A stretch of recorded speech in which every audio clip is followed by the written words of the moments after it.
it's a great, great morning, the first day in heaven when you stroll down the golden avenue. There are mansions left and right, and you thrill to every side, and the saints are always smiling, saying, how do you do? Oh, it's a great, Amen. Good morning po sa ating lahat and happy Friday morning. Ito po yung lingkod ko, Chidong. And I'm from CBBC Singapore Outreach to Pay Ministry ng CBBC San Pedro Laguna under the leadership of our pastor, Dr. Ed Laurena. Amen. Good morning po sa ating lahat and welcome po muli sa ating Friday devotion. Amen. Wherein we will be talking about family. Okay, so bago natin mapakinggan ang mensahe, tayo po magbukas po sa panalangin. Let's bow our heads to prayer. Father in heaven, Lord, we bless you this morning.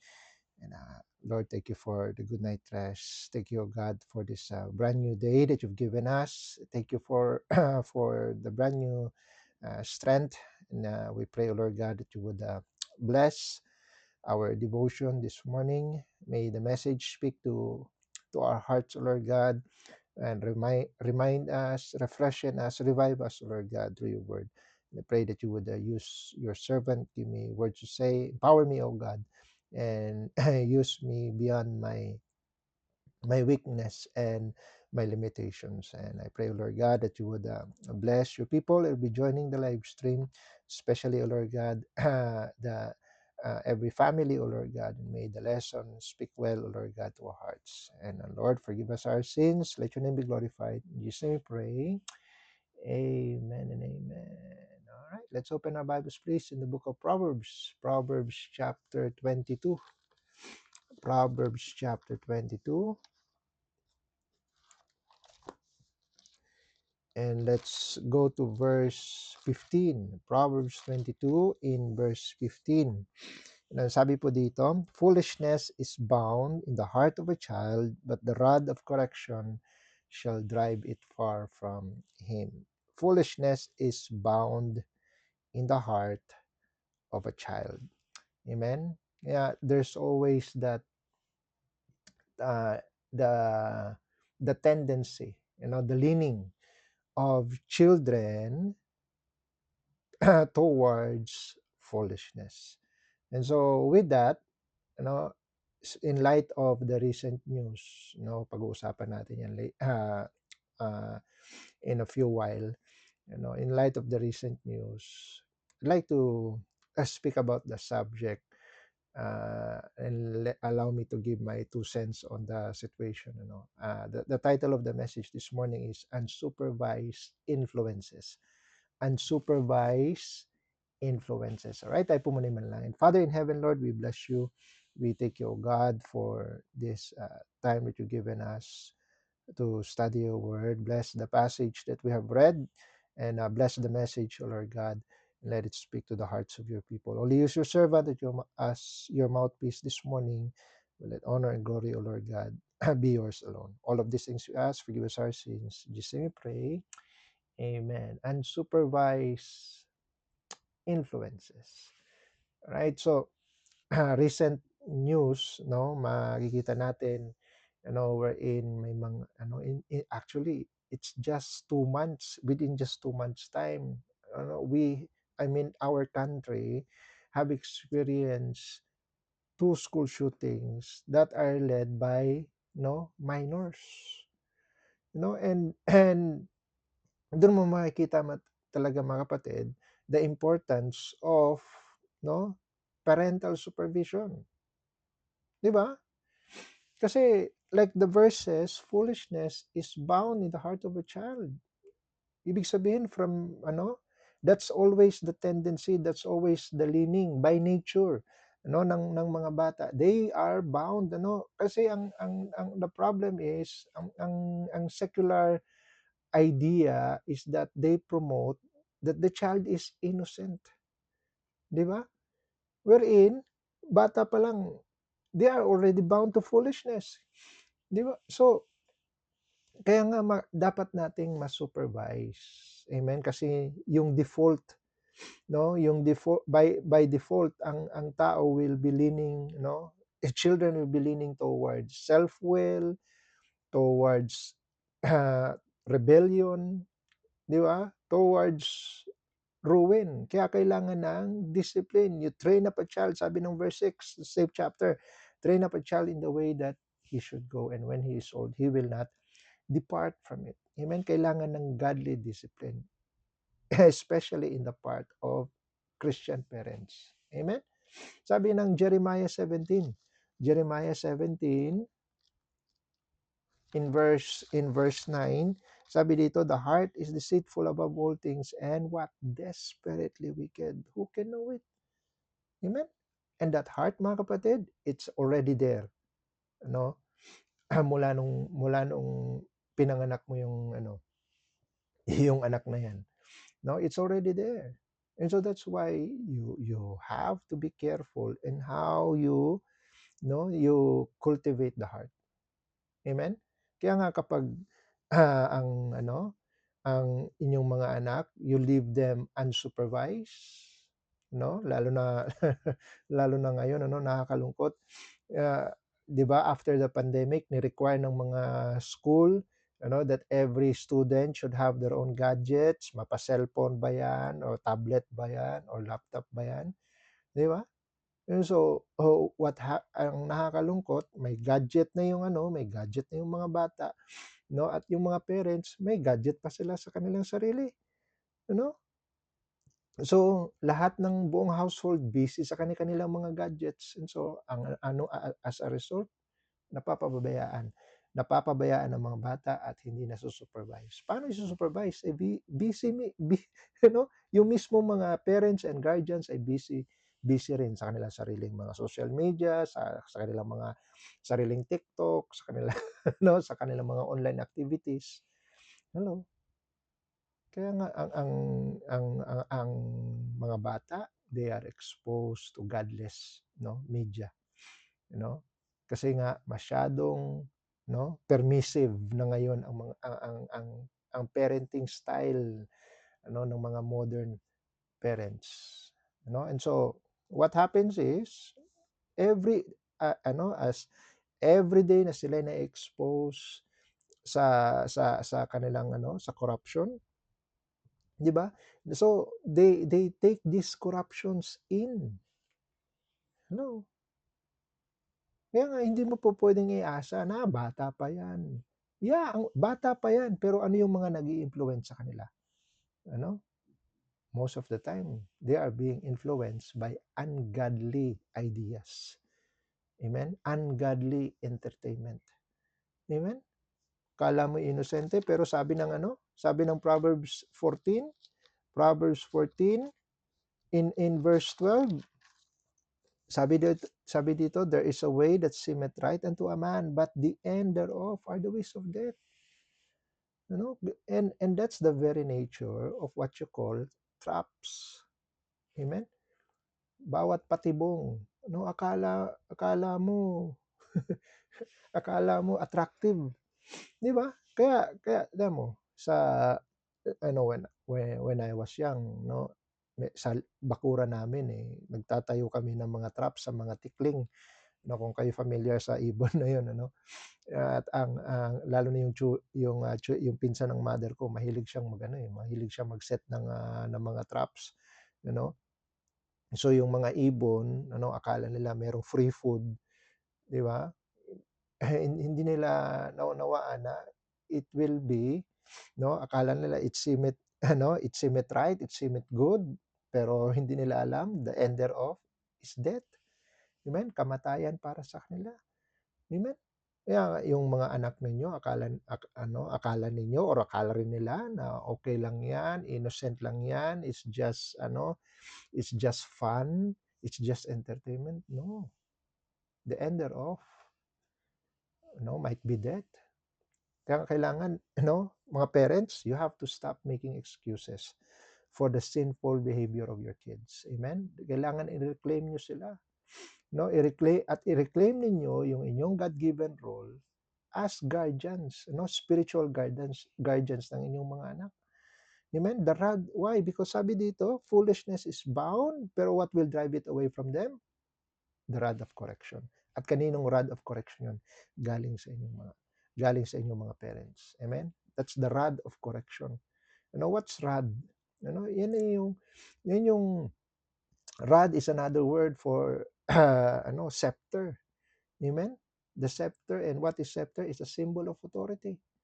Amen? Your authority as a parent is that rod of correction. Amen? Ngayon, ano nga sa, sa, when I was, when I was, ano, still in the, part of the academy, yung rod of correction is talagang literal na pamalo.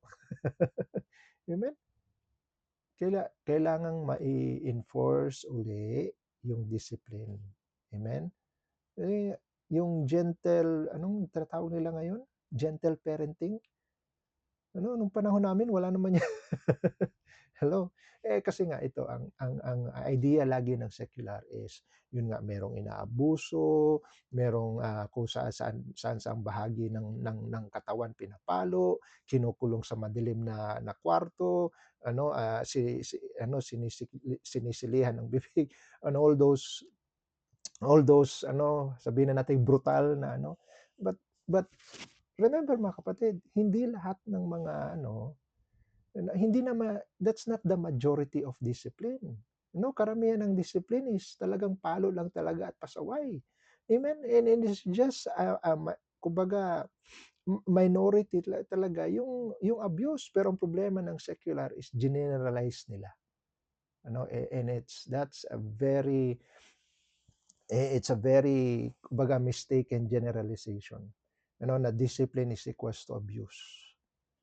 No. Amen? Wherein the Bible promotes discipline. Amen? Hindi, ano, karamihan pa rin, maganda pa rin ang resulta. Amen?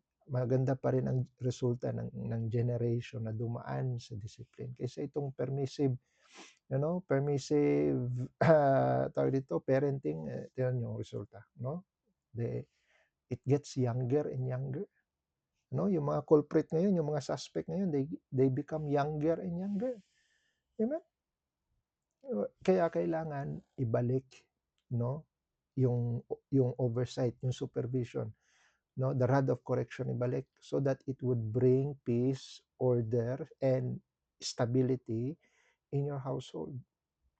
Amen? Especially if you are a Christian household, no? Kayo mga church goers, amen?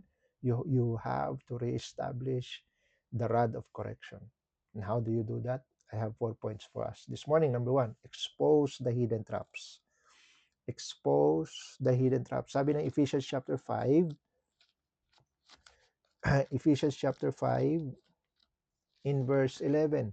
Ephesians 5 in verse 11. Sabi dito, and have no fellowship with unfruitful works of darkness, but rather reprove them. No, reprove. Amen?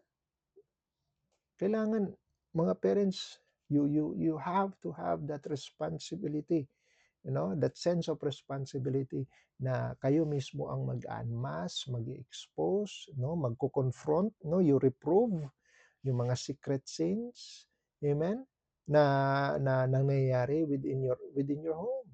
Amen, especially with your kids. Amen. Yung kailangan ma-monitor mo sila, yung kanilang mga kaninong mga popular na mga influencers ang kanilang pinapakinggan, ano na yung mga philosophies na kanilang natutunan, ano na yung influence ng kanilang mga peers, di ba? Kailangan ano yung mga games na kanilang nilalaro. Amen? Sino yung mga kausap nila sa kanilang mga private chats? Amen? You have to expose these hidden traps. Amen? Kailangan ma-confront mo sila before they remember, no? Corrupt communications, evil communications, corrupt good manners. Kaya kailangan i-confront mo sila before they make that corruption. Amen? Kailangan i-instill mo sa kanila that whatever they do it in the name of the Lord Jesus Christ. No, sabi ng Colossians. Kaya you expect, i-inspect ninyo kung yung mga gadgets nila, yung phone, tablet, laptop, sino yung kaninong group chat sila kasali. Hello? Kasi nga, evil communications corrupt good manners. Amen? Nasa Bible yan. Ano? Kaya nga yung mga peers nila, yung mga friends nila, mga kasabayan nila lagi sa pag-uwi, amen?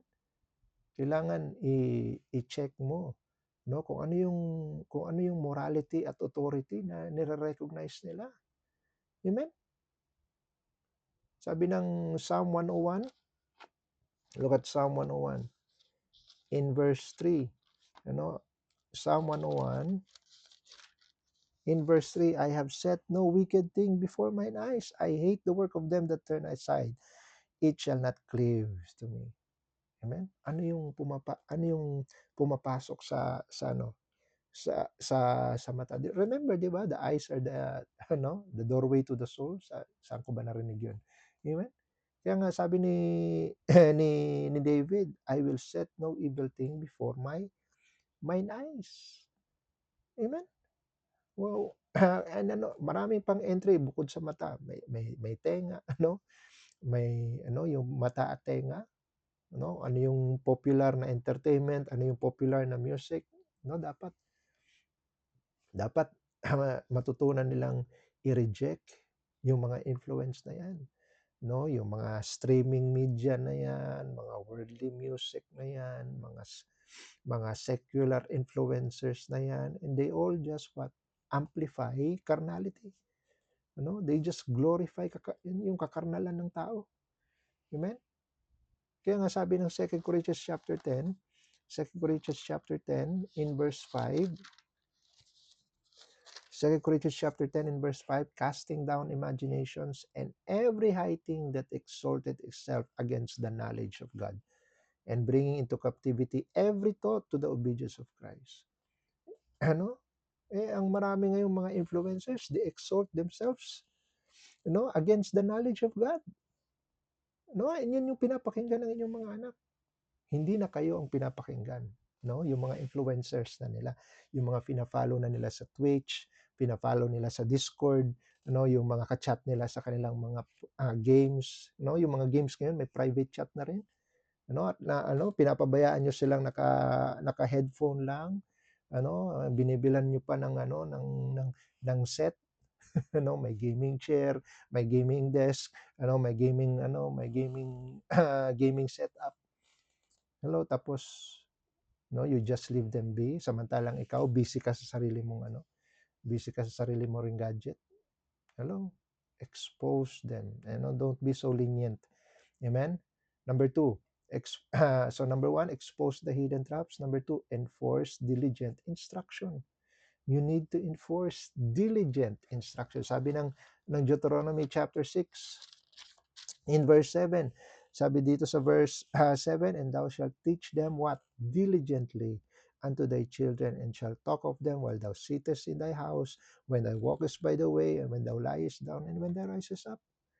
Amen? Kailangan meron kang diligent instruction. Kasi nga, you cannot afford na wala na may corner kang hindi ma-check in the lives of your children. Amen? You continue to feed them with scriptures. Amen? You feed them with instruction. You feed them with principles.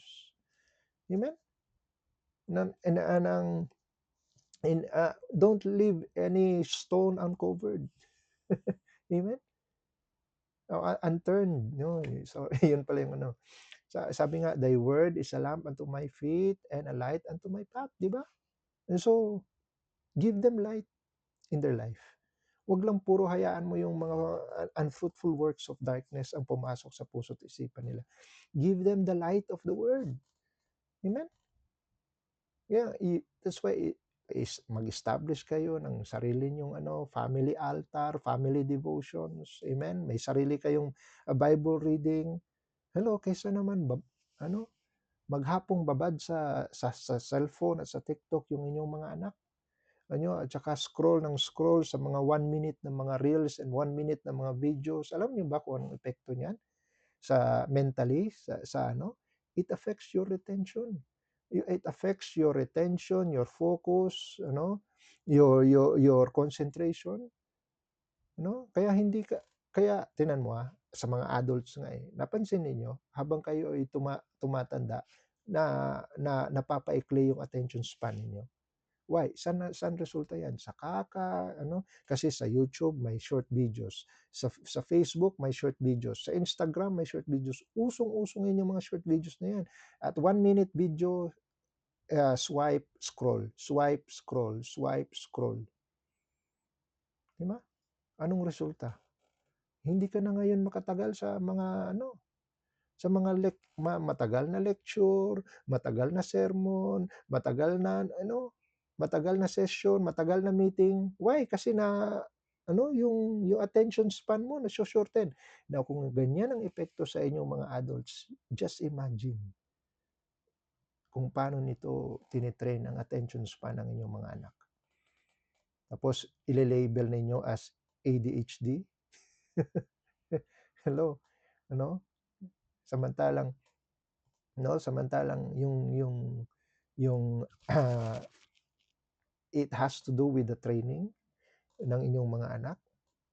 Kung it has to do sa mga external influences. Amen? Whereas dapat nga ibabad nyo sila sa salita ng Diyos. All scripture is given by inspiration and is profitable for what? For doctrine, for reproof, for correction, for instruction in righteousness. Amen? Yan yung kung ano yung binibigay, sinasabi ng Bible na nagbibigay ng prophet sa inyong mga anak.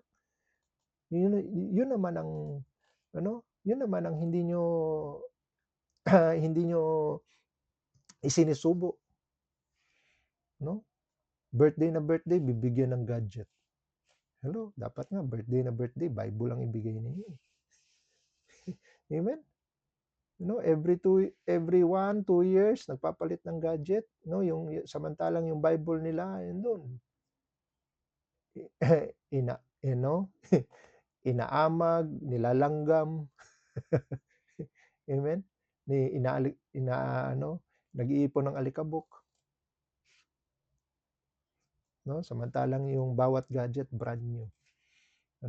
Pero yung Bible gutay-gutay na, hindi pa rin pinapalitan ni Daddy. Amen? Remember, whatsoever you sow, that also you shall reap. Amen? Kapag pagdating ng pagtanda, paglaki niyan, dahil diyan niyo sinanay, kasi hindi niyo binigyan ng warning, hindi niyo binigyan ng consequence, kapag sila gumawa ng foolishness. Amen? Kaya nga kailangan meron sa sa within the household, kailangan merong practical application lagi ng Word of God. Amen? Sa bawat activity na ginagawa ninyo. Number 1, expose hidden traps. Number 2, enforce diligent instruction. Number 3,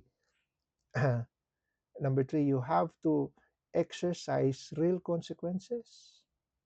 Amen? Kailangan merong real consequence. Execute real consequences. Amen? Sabi nga ng verse na ng Proverbs 29, Proverbs 29. Proverbs 29 in verse 15. Sabi dito, the rod and reproof give wisdom, but a child left to himself bringeth his mother to shame. The rod and reproof give wisdom. Amen? What is wisdom? Application of knowledge. Alin ang nagbibigay? It's the rod and reproof. Pamalo at sermon. Hello? That's yan yung nagbibigay ng wisdom, sabi ng Bible. Amen? Kung i-deprive niyo yung mga anak from biblical correction, ay guarantee na yan, mga kapatid. Anong resulta? Emotional instability, shame, 'di ba? Moral failure, Hindi yan ano, hindi yan cause ng ADHD or depression or kung ano-ano. It's caused by what? Withholding Bible correction. Amen? Ano sabi ng ano, ng Hebrews? No, hindi ko sinasabing kulungin ninyo ang inyong mga anak sa ano, sa cabinet, ano, or tawag dito, batukan ninyo sa likod, ano, at or ipahiya ninyo sa harap ng maraming tao, no? Hindi yan sinasabi ng Bible, no? You exercise kung ano sinasabi ng Bible, rod and correction. Amen? Para saan yung rod? No? Para sa puwet. Amen? Why? Kaya yan, alam niyo yung puwet, yan yung pinakamakapal na fat. Amen? Sa inyong mga anak. Bago yan magkaroon ng tiyan, no? Yung mga tiyan, yan sa mga tatay yan, sa mga 30s, 40s, no? Pero yung habang sila'y bata pa, ang pinakamalaking ano, fats ng inyong mga anak is sa puwet. Amen? At diyan dapat ang ang target ng palo. Hindi sa batok, hindi sa braso, hindi sa likod, hindi sa tawag dito, sa likod ng paa, na sa puwet. Amen? Yan po yung ano. Pero ang sabi ng Hebrews chapter 12 in verse 11, ano sabi dito sa verse 11, now no chastening for the present seem to be joyous, no, but grievous. Sino bang mag-enjoy ng palo? Wala naman eh, no? Pero chastening, no chastening for the present seemed to be joyous, no? For the present lang yan. Nevertheless, afterward, it yielded the peaceable fruit of righteousness. Unto them which are exercised thereby. No? Hayaan mo silang umiyak kasi natural lang yun. It's not joyous. Hindi nakaka-enjoy yung palo. It's grievous on their part. Pero it will yield what? A peaceable fruit of righteousness. Kapag in-exercise mo, real consequence sa inyong mga anak. Ano? Gentle parenting, idaan sa kausap-kausap. Pagdating sa real life, mga kapatid, pag sila'y tumanda na, hindi sila idadaan ng gentle policing. Ano? Hindi hindi sila hindi sila the police will not be gentle on them. Hindi sila idadaan sa usap-usapan lang, no? Anong gusto niyo? Kayo ang kumausap o pulis ang kumausap? 'Di ba? Habang bata pa, habang nasa poder niyo pa. Amen? Lagi ninyong and then also ipaano niyo sa kanila yung spiritual accountability nila. They are all accountable to God. Kapag sila'y nagkasala, anong mangyayari sa sa soul? Sabi ng Ezekiel, 'di ba? The soul that sinneth, it shall die. No, i-emphasize niyo sa inyong mga anak. Amen. Huwag kayong makinig sa mga emotional excuse, sa mga victimhood mentality, sa mga trigger warnings nila. Hello. Amen. You what? You raise them up, you bring them up in the nurture. Sabi ng Ephesians 6, Ephesians chapter 6, Ephesians chapter 6 in verse 4, Ephesians 6 and verse 4, and ye fathers, provoke not your children to wrath, but bring them up in the nurture. Yes, nandyan yung nurture, di ba? But also what? Admonition of the Lord. Amen? Hindi lang puro nurture. Parents, kailangan rin ng admonition. Amen? Of the Lord, biblical admonition. And ano yung piniprescribe na admonition ng Panginoon? Discipline. Amen? Discipline. Kailangan maging at ang Panginoon naman, pasigaw ba siya kung magdisiplina? Amen? The way He discipline, is fatherly. So ikaw, you maintain, yung pagiging firm ninyo sa inyong authority, without giving in to anger and emotional na mga outbursts. Di ba? Hindi yung be angry, No, sabi, be angry but sin not. Amen? Galit ka sa anak mo, tapos sisigawan mo kaliwat kanan ng mura. Ano, sisigawan mo ng kaliwat kanan ng mga statements na lalong magdidiin instead na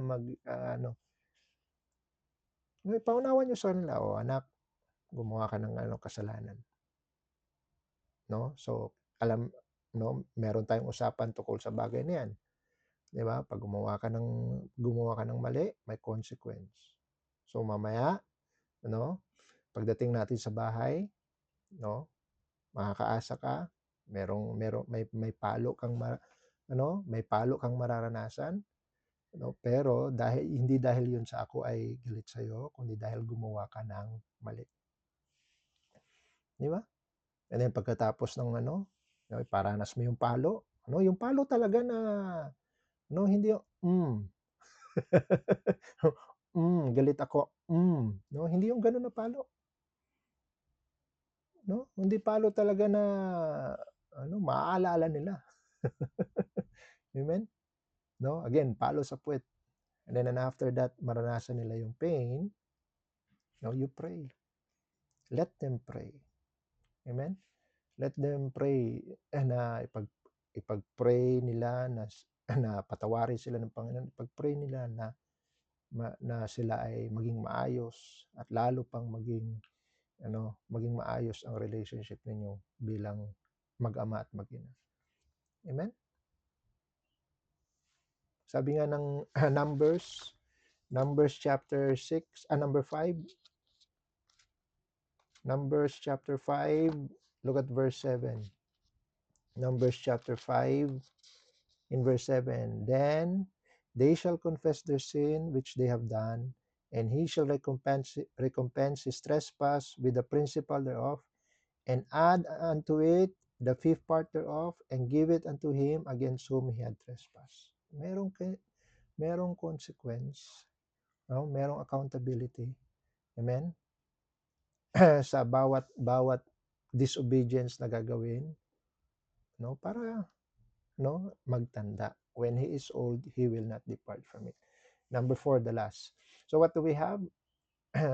Expose the hidden traps. Number 2, enforce diligent instruction. Number 3, execute real consequences. And number 4, examine your own conduct.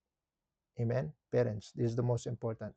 No, ito'y introspect para sa inyo. No? Examine your own conduct. Sabi ng 1 Corinthians chapter 11, 1 Corinthians chapter 11, chapter 11 in verse 31, sabi dito, for if we would judge ourselves, we should not be judged. Amen? Kailangan, you judge your own self. Ang problema kasi ngayon, maraming mga parents na they just do what I say but don't do what I do.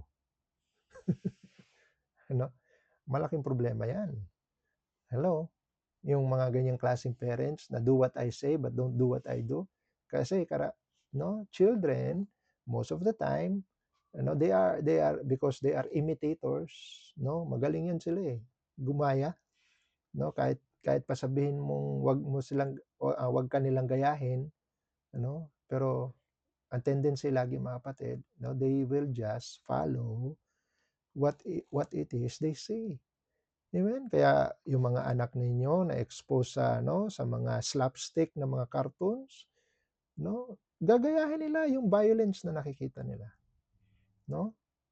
Yung mga slapstick na kagaya ni Tom and Jerry, ni Roadrunner at ni Coyote, 'di ba? Yung mga tantrums ni Donald Duck. Hello. Yung mga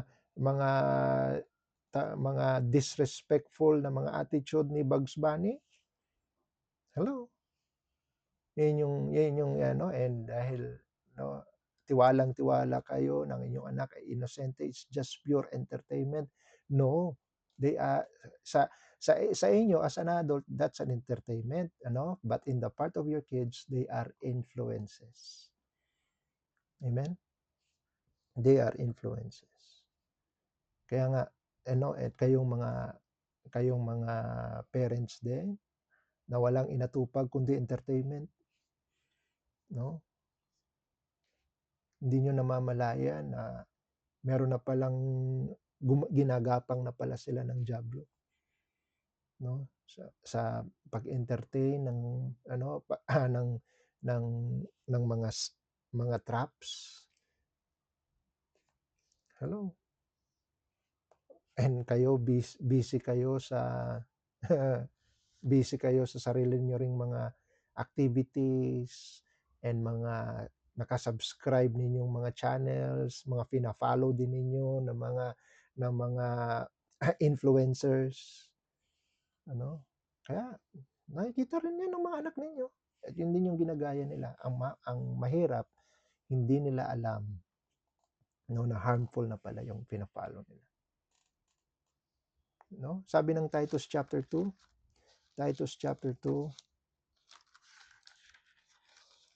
in verse 7, in all things showing thyself a pattern of good works, in doctrine showing uncorruptness, gravity, sincerity.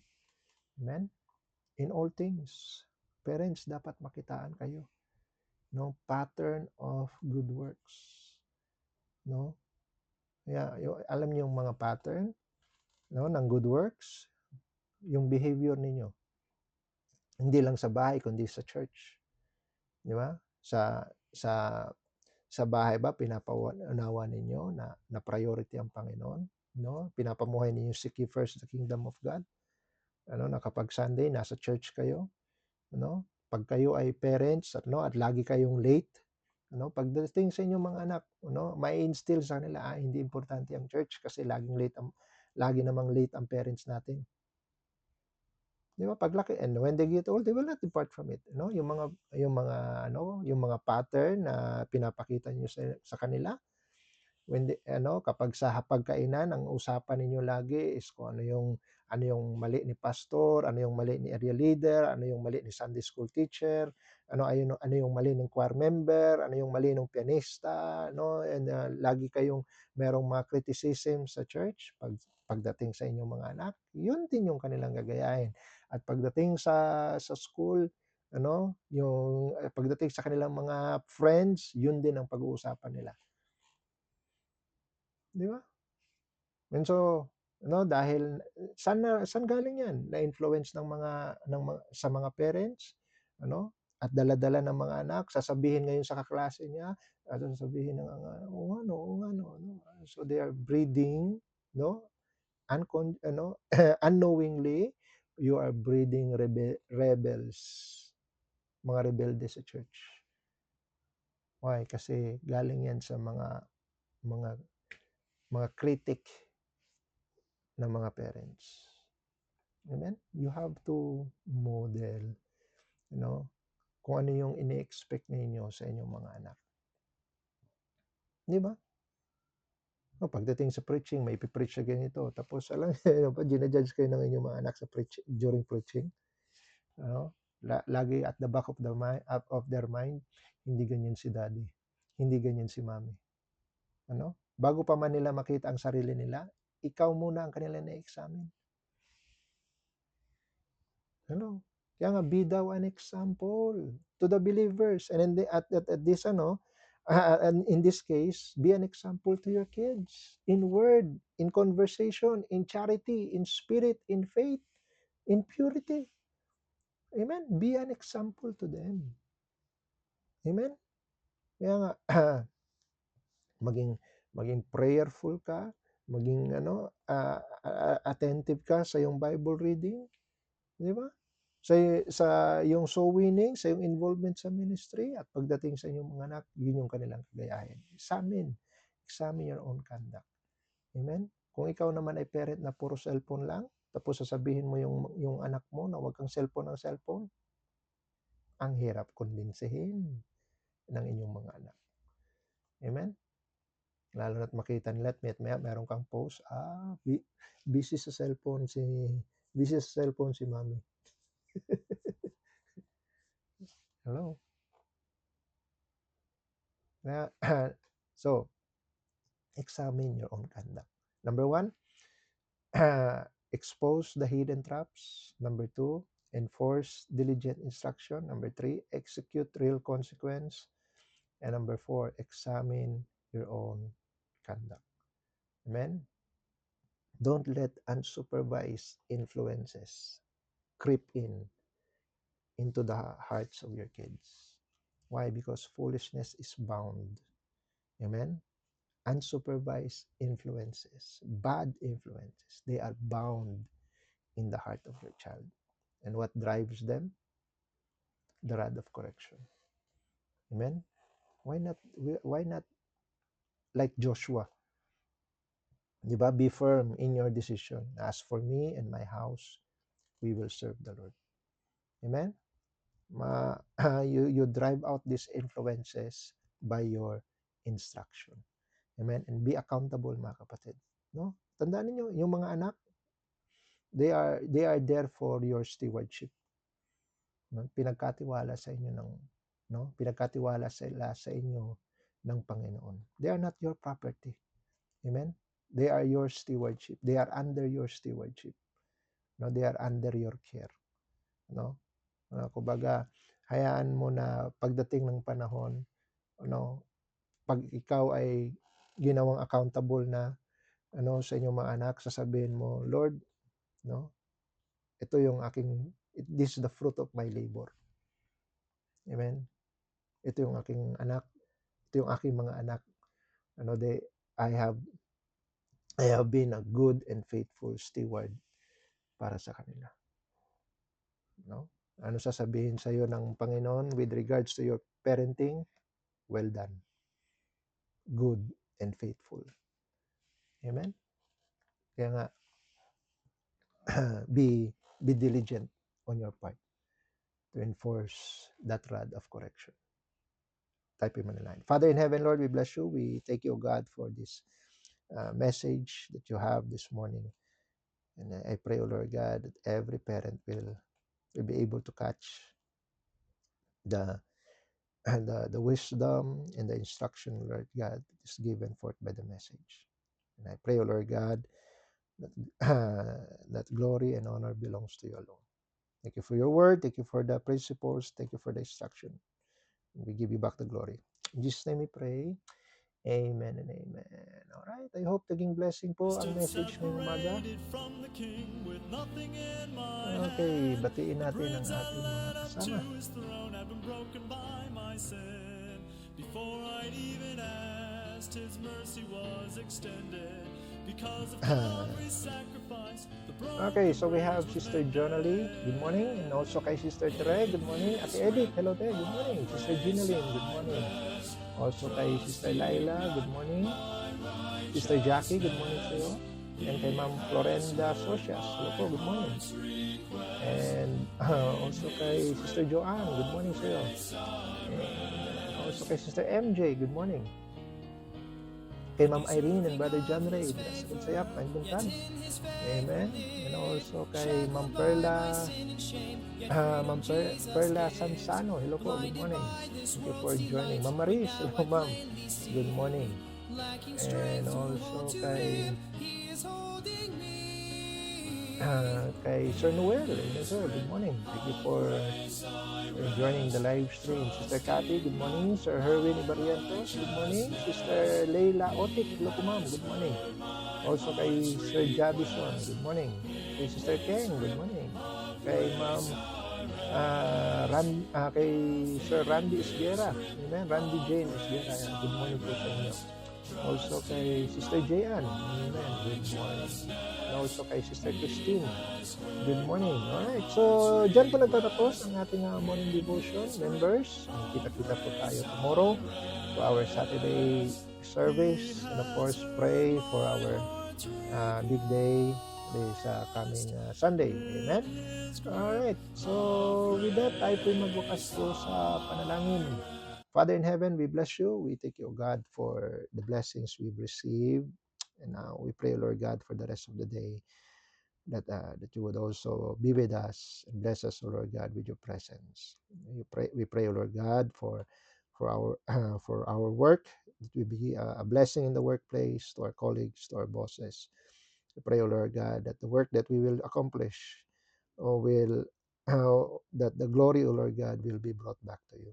I pray also, Lord God, for our loved ones, keep them safe, provided, O Lord God, by their needs, protected from harm, O Lord, and also, Lord, I pray for also for their spiritual health, that they would always be mindful, O Lord God, of what they do in front of you. And I pray also for our pastor, that you would bless him, continue to guide him, O Lord God, use him mightily, especially in the church in San Pedro, with their missions and outreaches, Lord God.